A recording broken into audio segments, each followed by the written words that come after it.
Cauliflower curry అండి. నేనైతే ఇలా వండుకుంటాను. వేడి నీళ్ళ కాలీఫ్లవర్ ఫస్ట్ కడిగి పచ్చిమిరపకాయలు, మెంతము, కరివేపాకు, టమాటా, ఉల్లిగడ్డ, కొత్తిమీర, పుదీనా అండి.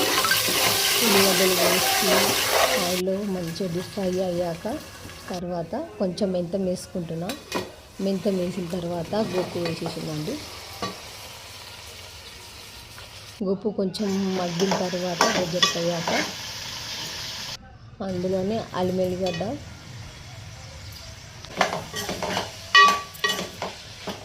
పసుపు, ఉప్పు వేసి మూత పెట్టిన తర్వాత తీసి కొంచెం కారం కూడా వేసానండి. రుచికి తగినంత కారం మీ టేస్ట్కి ఎంత కారం మీ టేస్ట్కి సరిపడా వేసుకోండి. తర్వాత టమాటా వేసి టమాటా మగ్గిన తర్వాత టమాటా మగ్గిన తర్వాత గరం మసాలా వేసానండి. గరం మసాలా వేసినాక కొత్తిమీర, పుదీనా వేసి దగ్గరకు అయ్యాక దించేసి అన్నం వేసి సర్వ్ చేసుకొని తినండి. బాగుంటుంది.